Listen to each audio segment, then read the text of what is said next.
Okay, so if you haven't been living under a rock, you know that 50 and Diddy never really liked each other, and 50 really hates Puff with a passion. But this video clip right here explains just why Fifth will never, ever, ever respect or be cool with Diddy ever. Let's check it out. Shout out to Poetic Flacco. Let's get it. Today we found out the real reason why 50 Cent ain't letting this Diddy beef go. Why they gonna be beefing for life. And the truth finally came out today in court after a bunch of denial and denying from everybody involved. Let's rewind a little bit. Do y'all remember when this guy on your left called Lil Rod, when he sued Diddy for playing with his publishing? So Lil Rod and Diddy worked on an album. Apparently Diddy jerked him out of some publishing. So Lil Rod decided he was gonna do a lawsuit where he's gonna sue Diddy not only for the publishing, but he's going to reveal all of Diddy's secrets and claim that Diddy violated him too. Okay, because I run shit. You know what I'm saying? I run shit. Yeah, you do. Yeah. Lil Rod ain't worth giving this kingdom to if we don't control his publishing. I can solve his efforts with 3 other human beings. He's eating at our table, and I like his backstory, but you need to have other people. It's hard to work with him unless we have his power. He's a piece of human, but we do not need his talent unless we can work with him. But this is how 50 Cent and his baby mama tie into this. So according to Lil Rod, Diddy bragged about having several women on a monthly stipend. According to Lil Rod, the women who receive these payments, he claims, are Young Miami, Carisha, Jade Ramsey, don't know who she is, and Daphne Joy. Now, he claims that Diddy told him that these women were paid a monthly fee to work as Mr. Comb egg workers. 50 Cent, being a complete savage, didn't shy away from Lil Rod and his claims about his baby mama. 50 Cent will take to his Instagram with a caption that says, "I didn't know you was an egg worker, you little egg worker. LOL, yo, this ish is a movie." Now, this will cause some friction between. Yo, I ain't going front. You calling your baby moms a sex worker is wild. That is wild, man. Yo, man, Fifth has no soul, man. You called your baby moms a sex. But he really ain't lying. That's the sad part about it because I'm thinking to myself, it's like, yo, like I don't know Fifth. I never met him, you know. Like, listen, I like him. You know what I mean? Like, I respect everything Fifth does, but at the same time, it's like, yo, just because Fifth ain't perfect, as a baby mom's, how you gonna sleep with the ops? Like, out of all the men you could have slept with, it had to be Puff, and then you're doing it for money? Like, that's crazy. Like, I'm not saying you got to stay with Fifth. If you want to leave, fine. But you had to sleep with Puff? Like, that would get underneath any man's skin. Like, think about it, man. Like, if there was a guy that you had a problem with, right, and it's just like he's the ops, like it's up forever, even in the afterlife, and your baby mom's sleeps with him publicly, oh yeah, it will sting. Oh yeah, a girlfriend, ex-girlfriend, who cares? Baby mother, different story. Him and his baby mama, because she would claim what Lil Rod is saying is completely false. In response to Lil Rod accusing her of being an egg worker in a lawsuit, she would write, "I am deeply hurt by the lies in Rodney Jones' lawsuit. The claim that I am an egg worker is 100% false and character assassination. I am retaining an attorney to explore all legal remedies against both Rodney and his attorney." But she didn't stop there. She would also levy accusations against 50 Cent because 50 Cent co-signed the fact that she was an egg worker. In a response to 50 Cent on her IG story, she would claim that 50 Cent is wreaking havoc, frenzy, and chaos on people's lives, claiming that 50 Cent think it's a joke, but actually it's not a joke because their lives are currently at risk and their safety is compromised. She would claim that she moved to New York to give him the opportunity to be a father, but 50 Cent hasn't really taken that opportunity how she would like him to. And she would also say, "Let's put the real focus on your true evil actions of graping me and physically violating me. You are no longer my oppressor, and my God will handle you from this point on." Yo, okay, so basically, Daphne is saying, let's put the real focus on your true evil actions of raping me and physically abusing me. Okay, so where's the police report? Like, I mean, listen, and domestic violence is should never be tolerated. But again, and I said it before, I'm gonna say it again. If the domestic violence was real, where's the police report? Like, how come the cops wasn't involved? You know, that's the thing. And the only reason why I say it like that is because so many women will just throw that lie out there just to ruin a man's name. But then, of course, Fifth capitalized, and that's how, he sued her for defamation also with the quickness. Like, I was like, yo, this guy got to be the first man to sue his own baby moms. Like, yo, man, Fifth has no chill, man. But in his defense, I can see why, because the minute someone's angry, they'll put out any lie on you. It seems like now in society today, it's not about what you did. It's about what they said you did, unfortunately. That's the world we're living in. You have permanently damaged the last hope I had for you as a father to preserve our family with these last and final false claims made against me. You have broken our hearts for the last and final time. The way she was talking, bro, you would think this woman was innocent, and 50 Cent and Lil Rod, they was lying on her, and she couldn't possibly know where they was getting this from. 50 Cent would end up suing her, forcing her to retract her claims that he raped her or he put hands on her. Now, here's the thing. Daphne Joy has been denying that she was ever a woman receiving a monthly stipend in exchange to be Diddy little egg worker. And she has pretty much lived with that until today, where she was forced to come to court and testify under oath. And all the lies that she's been telling about how she's never done that is not true. She got respect for herself. That went out the window during this testimony, bro. She spilled the beans. And she confessed to everything that she was being accused of. The only thing that I was surprised about while listening to her testify was, yo, how cheap a lot of these famous chicks are. You be thinking these famous chicks got money? No, they are broke. And she's an example of this. Jane Doe has officially taken the stand. She's victim number 2. She will be on the stand for several days, and a lot of her testimony sounds very similar to Cassie's. First met Diddy in 2020 on a girls' trip to Miami, and at the time, he was dating her friend, but he was still flirting with her and offered her his number. The two began texting and were calling each other nicknames. She would call him Ernie, and he would call her Bert. The day after meeting her, he texted her saying he wanted to take her out, but she texted him back saying it felt complicated. At the time of meeting Diddy, she was living on the East Coast and said that he was pursuing her, and when her friend got engaged to someone else, she decided to give it a go. Her testimony really showcased how these women ain't victims, bro. They're not. They knew what they were signing up for, and they were going along with it for the bag. She went on a girls' trip with her homegirl who was dating Diddy at the time. And you know what she did on that trip, bro? She got Diddy's number. Began to talk to Diddy behind the homegirl's back, pretending like, oh, I don't want to do nothing with you until... Cut it out, bro. And the homegirl ain't no better. Apparently, after flying out with Diddy, getting buzzed down, getting her cheeks clapped, getting tossed all type of ways silly, she was married and moved out the country a few months later. Come on, bro. Come on, son. Nah, that's why, again, and it's the same thing with Cassie. Listen, I know everyone loves to, criticize Puff and call Puff a monster.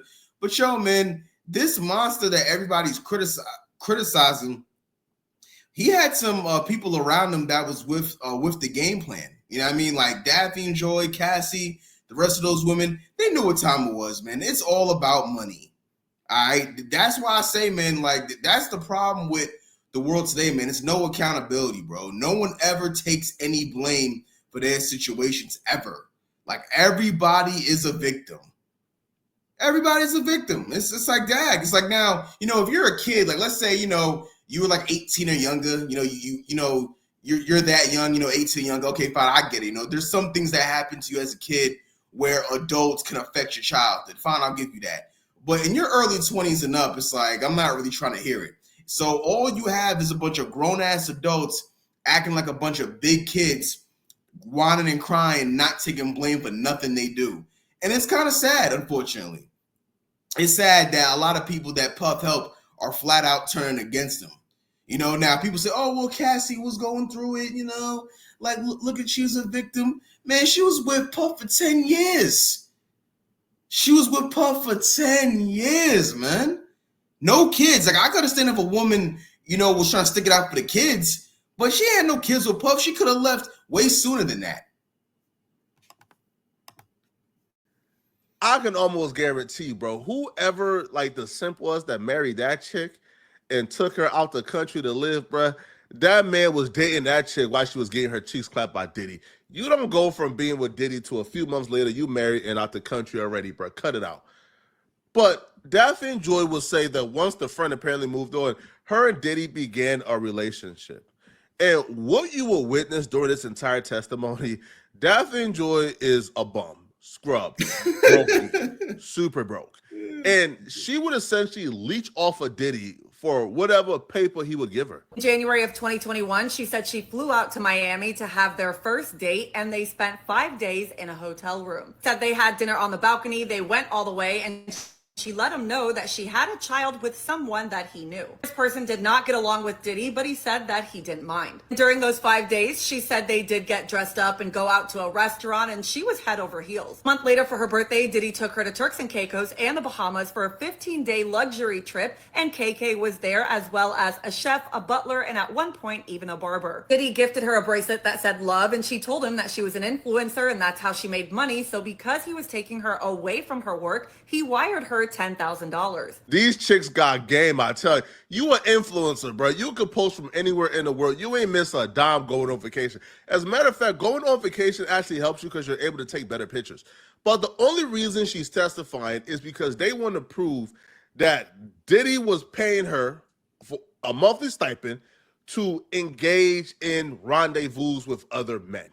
That's the only reason she's testifying, and she testified to that. But it didn't really seem at first that it was a direct transaction until she expressed that she didn't really want to do it anymore. That's when Diddy began to dangle the carrot over her head like, hey, you don't want to do the freakoffs?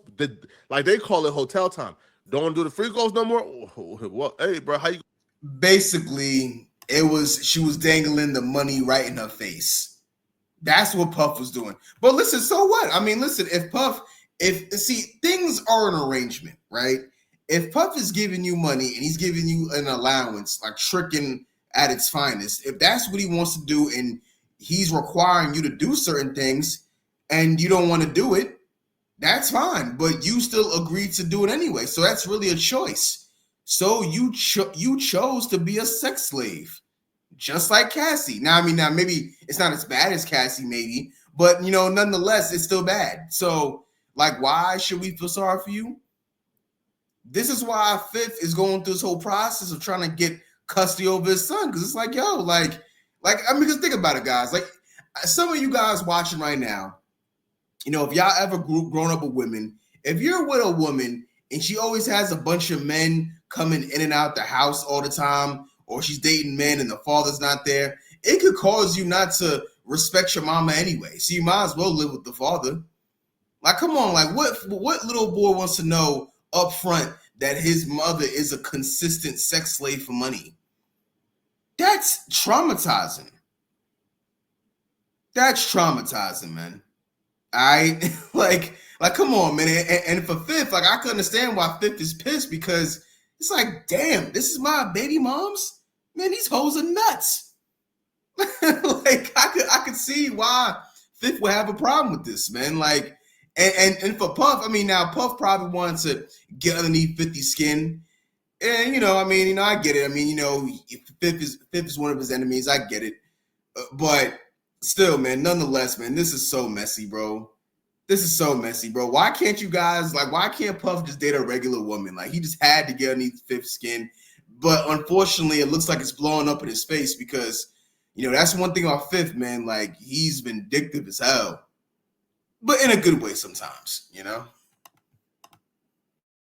going to pay your rent. Hey, bro, you got to go in 3 months. She testified that he introduced her to X, Molly, Snow, and Kame, and those were the substances that they would take every time that they would sleep together. She said that part of her life became very intense because every time that would happen, there would be red lighting, corn playing, she would wear dancer shoes, lingerie, and coated in baby oil. It would often last 24 hours, and it first started off making love, but turned into something else. He said that she and Diddy would often talk about his fantasies, and then said in May of 2021 in Miami, after being awake and high for 24 hours, he had brought it up. He suggested making one of the fantasies come true and inviting a man to the hotel, and she got nervous. He said Diddy's assistant started to prep the room, there was red lighting, and a man named Don showed up. He said Diddy and Don started talking, and she was sitting on the couch with her robe on, legs crossed, and she was nervous. That's when Diddy told her to stand up and start dancing to ease her nerves. He said Don was only wearing underwear and Diddy was making himself happy. And then you know the rest. She and Don started doing things, then she and Diddy did things, and said it was taboo and thrilling at first, but it opened Pandora's box. Now Diddy would call these sessions freak-offs with Cassie, but she said with her it was debauchery or hotel nights. That wasn't the only difference between her and Cassie.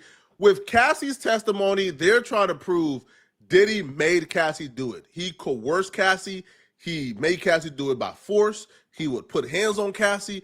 With the Daphne chick, they're not accusing Diddy of forcing this woman to do anything. They're accusing Diddy of making this transactional. She did it the first time because she really liked Diddy. After a while, it turned into a transaction. Well, and that's illegal, right? Like, you can't pay somebody to engage in sexual activities. But see, this is what's so whack about it, right? So you can't legally arrest some. So you're trying to find ways to make Puff look more criminal because he was sending a woman money for sex. If that's the case, then half the men in the country should be locked up. You know, that's what's so corny about it. Like they're trying to. It seems like, you know, Puff, in my opinion, he just pissed off the wrong people. So now they're trying to say whatever they can to fit the narrative that he's like an evil demonic villain. You know what I mean? Like that's kind of what this looks like. Because like, so you're trying to sit there and say, oh, Puff is a demonic person. He's a criminal because he sent a woman money for sexual pleasure. Now that's just going too far. Because now if you throw Puff in jail for that, that means a lot of men can be put in jail for sending a woman money or paying a few bills for sex. I mean, listen, women love sponsors anyway. So, I mean, what's the problem? like that's how I see it. Like, I don't really see what the issue is. You know, it's just unfortunately for Puff, he pissed off the wrong people. That's why he's in this situation. That's how I look at it. But you sitting here saying that a man is a criminal because he was cash apping a woman money just so he could have a good time or she could be his favorite sex slave. I just think that's dragging it. That's prostitution. That's illegal. And one of the charges is transportation to engage in prostitution. And that carries a 10-year, I think like a 10-year maximum. So if anything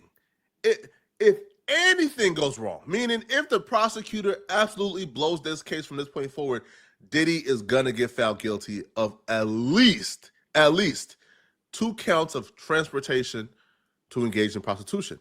Cassie and this woman.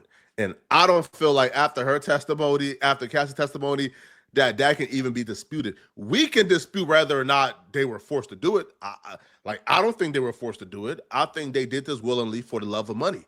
But Diddy still transported them to engage in rendezvous and paid them monthly stipends, not really Cassie, but Daphne and other women. I believe Diddy paid them monthly stipends to engage in these activities and then threaten to take it away once they expressed they wanted to stop. And she said after that one time, it happened every time she saw him. And she said these nights were not short. It lasted 20 to 30 hours, involved 24 bottles of baby oil, and always followed the same script. Red lights.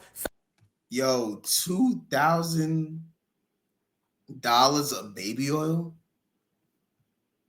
Yo, Puff is that type of guy, man. He's so rich, he don't know what to do with his damn self. $2,000 of baby oil? Yo, that's crazy, son.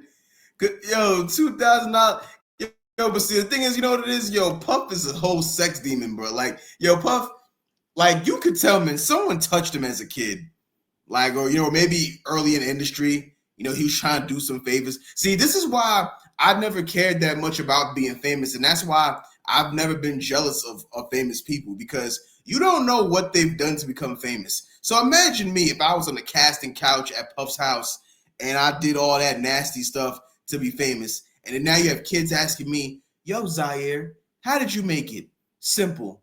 I learned how to perfect having an arch. I was the first male in my family to perform an arch or to know how to use knee pads correctly. I wouldn't be able to live with myself. Like I'm telling you, man, yo, as a man, when you lose your man card and you lose a piece of your soul, that sticks with you forever, regardless of how much money you get. That's why, that's like unhealed trauma. That's why, man, damn that. That's why sometimes money isn't always everything, guys. Straight up. I mean, I'm not saying money ain't necessary, but it's not the end all be all. That's what I'm trying to say, you know? But some of these women like Cassie and Daphne, they all about the dollars, bro. They're basically sex slaves on a higher level. It lasted 20 to 30 hours, involved 24 bottles of baby oil, and always followed the same script: red lights, substances, escorts, and doing it while Diddy was doing his thing. She had told Diddy she didn't want to do this anymore in writing and verbally. He would respond and tell her, that's fine. If we break up, I'm not paying your rent. Because of that, she felt obligated to continue and said that Diddy was paying her $10,000 a month for rent and gave her cash, wired her up to $20,000 at a time, and told her to stay beautiful, available, and ready at a moment's notice. Yo, Diddy is a legendary trick. Now, this is tricking on steroids. Hey, listen, you know, the economy sucks. Bills are high. You know, child support is through the roof. Hey, listen, man, if a woman wants to do this for money, hey, I get it. Just don't cry victim later. That's it. I mean, I understand women want to sponsor. I get it. I get it. But you can't cry victim after the fact. That's what's weak about it. You knew what you was doing. Come on, girl. Come on, man. You wanted that lifestyle, man. You was in love with the lifestyle. Now you're going to act like Puff is a villain? Come on, man. You knew what you signed up for, man. It's like I could understand if you wasn't aware of what was going on, but y'all too grown for this, man. Y'all know what the hell was going on. Y'all not kids in high school. Only kids in high school or younger get a pass for not really knowing what the hell they're doing. But as an adult, this is embarrassing. This is embarrassing. Whenever Diddy wanted these nights to happen, she said, I always had childcare ready. Because of this, she said she kept her appearance perfect, rarely saw her friends, and said her social media career dwindled. At one point, she tried to ask Diddy about being on OF because one of her model friends were on there, but he said no. He talked about a time when she went to the south of France in the summer of 2021 and said he was angry in the voice notes that he was sending her. Also talked about the fact that he wanted her to look a certain way during these sessions, saying he wanted her to have straight hair with a ponytail and wanted her to pierce, upstairs. He said they did take a short break in 2023, but it didn't stop the pattern of these nights. He said they got back together in February of 2024, which was after Cassie had filed her lawsuit, and broke up a few months before his arrest. And she told the jury, it felt like a door I wanted to shut, but I couldn't. With her specifically, I ain't trying to hear that victim talk, bruh. It's a door I wanted to shut, but couldn't. Cut it out, bruh. I don't want to hear none of that, bruh. None of it. She got with Diddy after Cassie's lawsuit. She got with Diddy after seeing the Cassie video. You were well aware who you was dealing with. This is not somebody who forced you to do anything. No. And even the prosecutors ain't going to play like that.